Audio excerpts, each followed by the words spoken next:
নমস্কাৰ প্ৰিয় দৰ্শক। 850 কিয় লাগে? 543ৰ পৰাই দিয়ক। এইটো কেৱল এটা প্ৰশ্ন নহয়, এইটো হৈছে ভাৰতৰ ৰাজনীতিৰ অন্তৰৰ গোপন সত্য উলিয়াই দিয়া এটা প্ৰচণ্ড আঘাত। এবাৰ মাত্ৰ ভাবি চাওক, যেতিয়া 543খন লোকসভা আসনৰ ভিতৰতেই 181খন আসন মহিলাসকলক দিয়া সম্ভৱ, তেন্তে হঠাৎ 850লৈ আসন বৃদ্ধি কৰাৰ কথা কিয় উঠিল? মহিলাৰ অধিকাৰৰ নামত আচলতে কিবা ডাঙৰ ৰাজনৈতিক খেল চলি আছে নেকি? এইটো মহিলা সংৰক্ষণ নে নতুন ধৰণৰ ৰাজনৈতিক পুনৰ্বিন্যাসৰ চক্ৰান্ত? আজি আমি উন্মোচন কৰিম এই আমৰ টোপোলাৰ ৰাজনীতিৰ আঁৰৰ সত্য, আঁৰৰ ৰহস্য। কিয় 543ৰ পৰা 181টা আম দিবলৈ ভয় খাইছে চৰকাৰে? আৰু কিয় বিৰোধীয়ে ক'লে এতিয়াই দিয়ক অধিকাৰ, পাছত নহয়? সেয়েহে ভিডিঅ'টো শেষলৈকে চাই থাকক, কাৰণ এনেধৰণৰ বিষয় আমিও বুজা উচিত, নহ'লে আমি বুৰ্বকৰ শাৰীত পৰা যেন লাগে। এনেও যি শাসনত আহে তেওঁলোকে সাধাৰণ মানুহখিনিক বুৰ্বক মূৰ্খ সজাই নিজৰ বেপাৰ বাণিজ্য চলাই যায়। ক'বলৈ বৰ বেয়া লাগে যে আজিকালি ৰাজনীতি জনসেৱা হৈ থকা নাই, ই এক হাই প্ৰফাইল ব্যৱসায়হে হৈ পৰিছে। এই বিষয়টো আপুনি বুজিলে আপোনাৰ দৃষ্টিভংগীও সলনি হৈ যাব। আমি প্ৰতিটো কথা যুক্তি সহকাৰে চোৱা উচিত, দেখা উচিত, বিশ্লেষণ কৰা উচিত।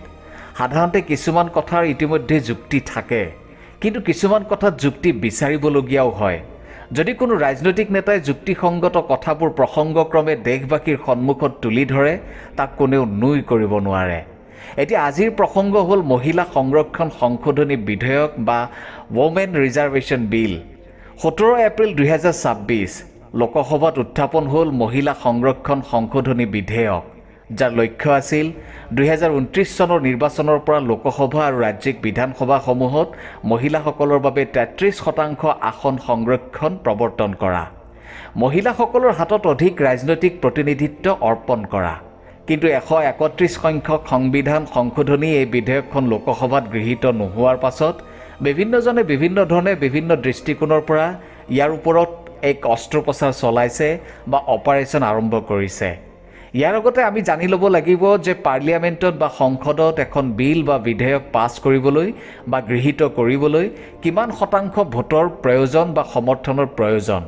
ভাৰতীয় সংসদত কোনো বিধেয়ক গৃহীত কৰিবলৈ সাধাৰণতে এটা সাধাৰণ সংখ্যাগৰিষ্ঠতা, অৰ্থাৎ উপস্থিত আৰু ভোটদান কৰা সদস্যসকলৰ 50%তকৈ অধিক সমৰ্থন যথেষ্ট হয়। কিন্তু সংবিধান সংশোধনী বিধেয়কৰ ক্ষেত্ৰত নিয়মটো অধিক কঠোৰ। ইয়াৰ বাবে এটা বিশেষ সংখ্যাগৰিষ্ঠতাৰ প্ৰয়োজন হয়, অৰ্থাৎ সদনৰ মুঠ সদস্য সংখ্যাৰ সংখ্যাগৰিষ্ঠ সমৰ্থনৰ লগতে উপস্থিত আৰু ভোটদান কৰা সদস্যসকলৰ কমেও 2/3 সমৰ্থন লাভ কৰিব লাগিব। কিন্তু লোকসভাত এই বিধেয়কখনৰ সপক্ষে 258টা আৰু বিপক্ষে 230টা ভোটদান হৈছিল। নিয়ম অনুসৰি সদনৰ 2/3 সদস্যৰ সমৰ্থন আদায়ত ব্যৰ্থ হোৱাৰ পাছত নম্বৰৰ খেলত হাৰি গ'ল NDA চৰকাৰ, সাধাৰণ ৰাইজে বুজি পোৱা মোদী চৰকাৰ। ইয়াৰ বিপৰীতে নাৰী শক্তি বন্দনেৰে আকৌ এবাৰ ৰাজনীতি কৰাহে দেখা পোৱা গ'ল শাসকীয় পক্ষক। এতিয়া জানো আহক যে এই বিধেয়কখনৰ সন্দৰ্ভত প্ৰতিপক্ষ অৰ্থাৎ বিৰোধী দলসমূহে কি কৈছিল। সদনত ৰাহুল গান্ধীয়ে এই বিধেয়কৰ বিতৰ্কত অংশ লৈ স্পষ্টকৈ কৈছিল যে এইখন মহিলা সংৰক্ষণ বিধেয়ক কোনোপধ্যেই হ'ব নোৱাৰে, বৰঞ্চ ভাৰতৰ ৰাজনৈতিক পৰিসীমা বিন্যাস বা পৰিৱৰ্তনৰ গভীৰ ষড়যন্ত্ৰ। কাৰণ NDA চৰকাৰে যিখন বিধেয়কত লোকসভা আসনৰ সংখ্যা 850লৈ বৃদ্ধি কৰাৰ প্ৰস্তাৱ দিছিল, প্ৰতিপক্ষই অভিযোগ আনিছিল যে হিন্দীভাষিক ৰাজ্যসমূহৰ নিজৰ শক্তি বৃদ্ধিৰ পৰিকল্পনাৰে এই বিধেয়কৰ নামত চৰকাৰে ৰাজনীতি কৰিছে, এক ষড়যন্ত্ৰ ৰচিছে। অৱশ্যে এই বিধেয়কক লৈ সংসদত আলোচনা চলি থকাৰ সময়তে কেন্দ্ৰীয় চৰকাৰে এক বিজ্ঞপ্তিযোগে মহিলা সংৰক্ষণৰ পুৰণি আইনখনকে কাৰ্যকৰী কৰাৰ কথা স্পষ্টকৈ ঘোষণা কৰিছিল।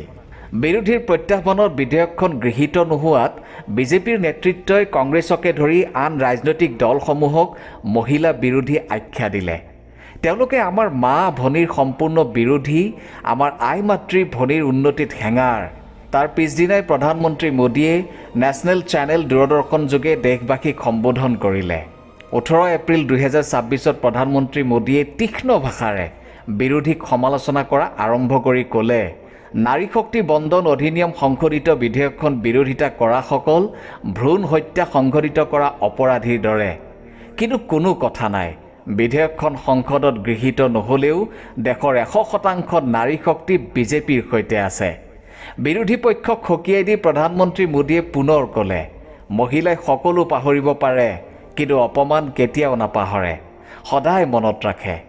বিৰোধীৰ ফালৰ পৰা আমাৰ অসমৰ পৰা সাংসদ গৌৰৱ গগৈয়েও এই সন্দৰ্ভত সদনত বক্তব্য ৰখাৰ লগতে সংবাদ মাধ্যমৰ আগতো এই সংশোধনী বিধেয়কৰ সন্দৰ্ভত কিছু বক্তব্য ৰাখিছিল। গৌৰৱ গগৈৰ মতে এই মহিলা সংৰক্ষণ বিধেয়ক 3 বছৰ পূৰ্বে অৰ্থাৎ 2023 বৰ্ষতেই এই চৰকাৰে সদনত উত্থাপন কৰিছিল আৰু সেই সময়ত আমি সম্পূৰ্ণ সমৰ্থন জনাইছিলোঁ।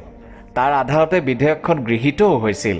এতিয়া মূল কথাটো হ'ল যে যদি 2023তেই এইখন গৃহীত হৈছিল তেন্তে কাৰ্যকৰী কিয় নহ'ল? এনেবোৰ আলোচনাৰ মাজতে এই সমগ্ৰ বিষয়টোক লৈ বিজেপিৰ নেতৃত্বই বিভিন্ন ধৰণে বিভিন্ন মাধ্যমেৰে এই বিধেয়কখন গৃহীত কৰাত বিফল হ'ল। তাৰ পিছতেই শাসক পক্ষই অভিযোগ কৰি বিৰোধীৰ বাবে বিধেয়ক উত্থাপন কৰা দিনটো এক ক'লা দিৱস হিচাপে আখ্যা দিলে। এনেদৰে চলি থাকিল শাসক বিৰোধীৰ আক্ৰমণ আৰু প্ৰত্যাক্ৰমণ। তাৰ মাজতে কংগ্ৰেছ নেত্ৰী সুপ্ৰিয়া শ্ৰীনাথে এই সন্দৰ্ভত 19 এপ্ৰিল 2026 এখন সংবাদমেল সম্বোধন কৰিলে। সেই সংবাদমেলখনত তেওঁ যি কথা কৈছে সেয়া যদি তথ্যভিত্তিক সত্য তেন্তে নিশ্চয় আমাৰ বাবে গুৰুত্বপূৰ্ণ। সেয়েহে জানো আহক কংগ্ৰেছৰ নেত্ৰীগৰাকীয়ে কি কৈছিল সেইদিনা। নেত্ৰীগৰাকীয়ে প্ৰায় এঘণ্টা জুৰি সংবাদমেল সম্বোধন কৰিছিল আৰু তেওঁ কেইবাটাও গুৰুত্বপূৰ্ণ প্ৰসংগ টানি আনিছিল। তাৰ ভিতৰত প্ৰধানমন্ত্ৰীয়ে দেশবাসীক বিশেষকৈ মহিলাসকলক উদ্দেশ্য কৰি কোৱা কথাৰ প্ৰসংগটোও আছিল।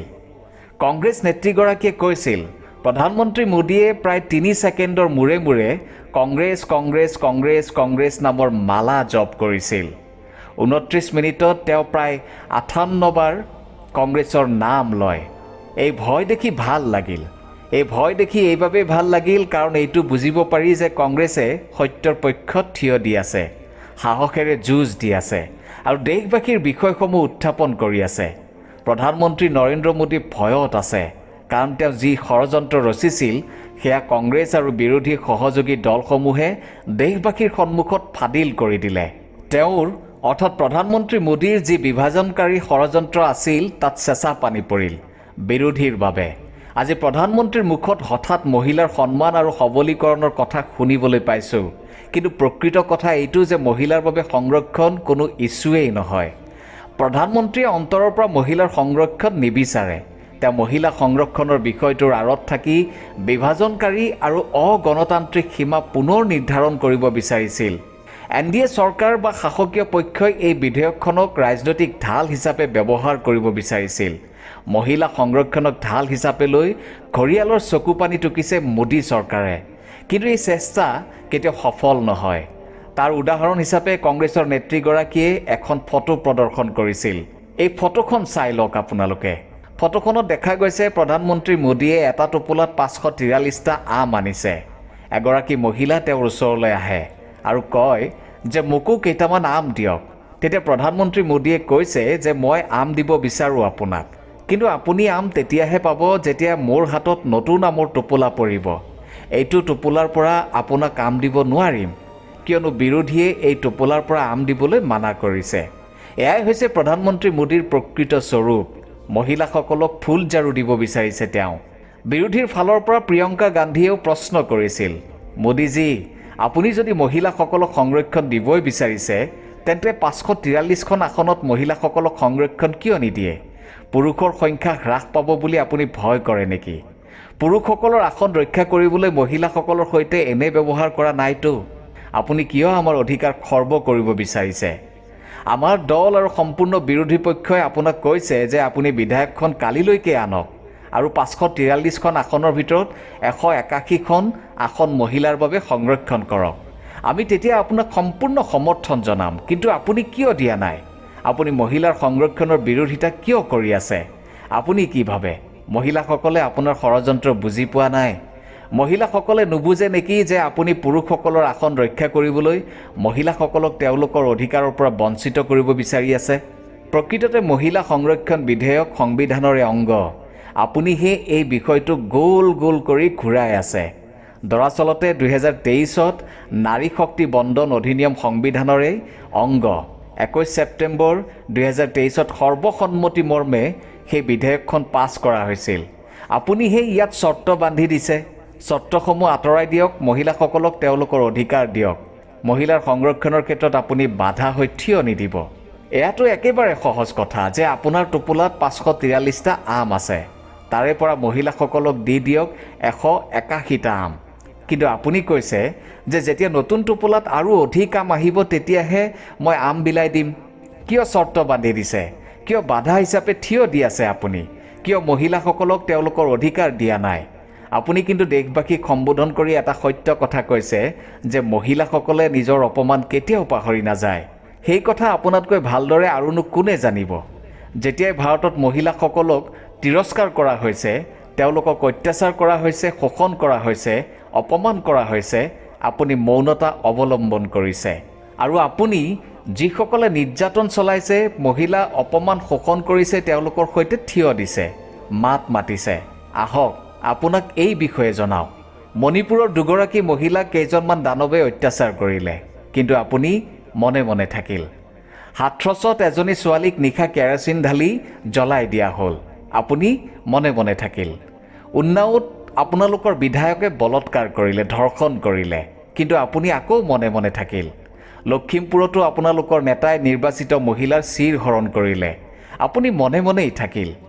এইখন দেশৰ কন্যাক পথত চোচৰাই নিয়া হ'ল, আপুনি চুপ হৈ থাকিল।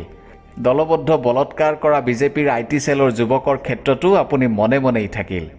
বিলকিছ বানু কাণ্ডৰ দোষী আপোনাৰ অনুমতি মৰ্মেই জেলৰ পৰা ওলাই আহিল আৰু আপোনালোকৰ নেতাই মালা পিন্ধাই তিলক দিলে, কিন্তু আপুনি মনে মনেই থাকিল। অংকিতা ভাণ্ডাৰীৰ সৈতে যি পাশৱিক ঘটনা সংঘটিত হৈছিল, সেই ঘটনাৰ ন্যায় বিচাৰি সম্পূৰ্ণ উত্তৰখণ্ডবাসী ৰাজপথলৈ ওলাই আহিল। দোষী আৰু অভিযুক্ত আছিল বিজেপিৰ নেতা আৰু তেওঁৰ পুত্ৰ, কিন্তু আপুনি সেই বিষয়তো চুপ থাকিল। আপুনি কোনখন মুখেৰে মহিলাৰ সন্মানৰ কথা কয়? আপোনাৰ চৰকাৰ এপষ্টিন গেঙৰ সদস্যৰে ভৰি আছে। এপষ্টিন ফাইলৰ সৈতে সম্পৰ্ক থকা হৰদীপ পুৰীৰ দৰে মানুহক আপোনালোকে মন্ত্ৰী পদৰ পৰা আঁতৰাব পৰা নাই। প্ৰকৃত কথা এইটো যে আপুনি নিজেই সেই দানৱটোৰ পৰা দিহা পৰামৰ্শ লৈছিল।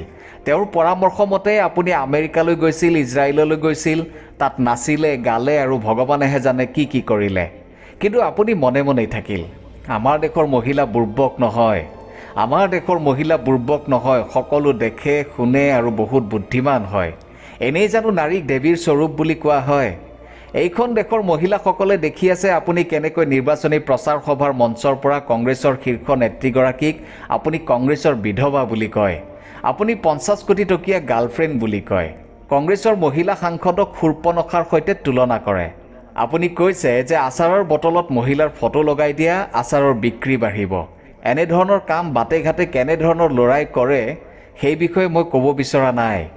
এইখন দেশৰ মহিলাই সকলো দেখি আৰু শুনি আছে যে এইখন দেশৰ নিৰ্বাচিত প্ৰধানমন্ত্ৰীগৰাকীয়ে নিৰ্বাচনী প্ৰচাৰ সভাত মঞ্চত মুজৰে শব্দৰ ব্যৱহাৰ কৰে। তেওঁ মংগলসূত্ৰ আৰু দেশৰ কন্যাসকলক কাঢ়ি নিয়াৰ কথা কয়। এয়া কিমান কুৎসিত আৰু লেতেৰা চিন্তাধাৰা সেয়া সকলোৱে বুজি পায়। যেতিয়া আপুনি কৈছে যে মই মহিলাসকলৰ ক্ষমা প্ৰাৰ্থী, প্ৰকৃতাৰ্থত আপুনি ক্ষমা প্ৰাৰ্থীয়েই হয়। ক্ষমা বিচৰক আপুনি এইখন দেশৰ মহিলাসকলৰ পৰা। ইয়াৰ উপৰি কংগ্ৰেছ নেত্ৰী সুপ্ৰিয়া শ্ৰীনাথে প্ৰধানমন্ত্ৰী মোদীক তথ্য সহকাৰে প্ৰত্যাহ্বান জনাই কৈছিল যে মই চৰকাৰী তথ্যসহ আপোনাৰ বাস্তৱ ছবিখন ফাদিল কৰিবলৈ ওলাইছোঁ। আপোনাৰ চকুৰ সন্মুখতেই মহিলাৰ সৈতে সংঘটিত অপৰাধৰ সংখ্যা 2,13,000ৰ পৰা বৃদ্ধি হৈ হৈছেগৈ 4,48,000। বলৎকাৰৰ নিচিনা ঘৃণনীয় কাণ্ড 22,000ৰ পৰা 31,000লৈ বৃদ্ধি পাইছে। অপহৰণৰ ঘটনা বৃদ্ধি হৈছে। আপোনাৰ 240গৰাকী সাংসদৰ ভিতৰত মাত্ৰ 31গৰাকীহে মহিলা সাংসদ, অৰ্থাৎ 12.9%, যি সংসদৰ গড়তকৈ 13.6%তকৈও কম। ভাৰতত আপোনালোকৰ 1,656গৰাকী বিধায়ক আছে। ইয়াৰ ভিতৰত মাত্ৰ 166গৰাকীহে, অৰ্থাৎ 9.9% মহিলা বিধায়ক। এয়াই হৈছে আপোনাৰ প্ৰকৃত সত্য। আপোনালোকৰ 21গৰাকী মুখ্যমন্ত্ৰী আছে, ইয়াৰ ভিতৰত মাত্ৰ এগৰাকীহে মহিলা। কেন্দ্ৰ চৰকাৰত আপোনালোকৰ 72গৰাকী মন্ত্ৰী আছে, ইয়াৰে 7গৰাকীহে মহিলা। আপোনাৰ আইন প্ৰণেতাসকলৰ ভিতৰত 5গৰাকীৰ বিৰুদ্ধে বলৎকাৰৰ গোচৰ আছে। আপোনাৰ 54জন সাংসদ আৰু বিধেয়কৰ বিৰুদ্ধে হত্যা আৰু ধৰ্ষণৰ অভিযোগ আছে। সেয়েহে আপুনি মহিলাৰ সংৰক্ষণৰ পিছত লুকাই থকাৰ কুৎসিত শকুনি ষড়যন্ত্ৰ নকৰিব। আপুনি কিয় বিচলিত হৈ পৰিছে সেয়া মই বুজিব পাৰোঁ, কিয়নো প্ৰথমবাৰলৈ আপুনি নিজৰ ৰাজনৈতিক কেৰিয়াৰত মুখ ঠেকেচা খাইছে।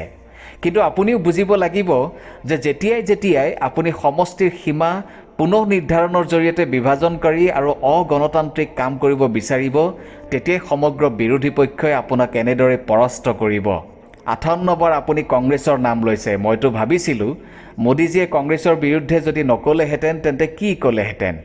সদনত কংগ্ৰেছৰ নাম লয়, নিৰ্বাচনী সভাত কংগ্ৰেছৰ নাম লয়, আৰু ৰাষ্ট্ৰবাসীক কিবা এটা বাৰ্তা দিবলৈ অহাৰ সময়তো কেৱল কংগ্ৰেছকে গালি দিছে আপুনি কিজানি পাহৰি গৈছে যে পঞ্চায়তী ৰাজত যিকেইগৰাকী নিৰ্বাচিত মহিলাৰ কথা আপুনি কৈ আছিল তেওঁলোক কংগ্ৰেছ দল আৰু ৰাজীৱ গান্ধীৰে অৱদান।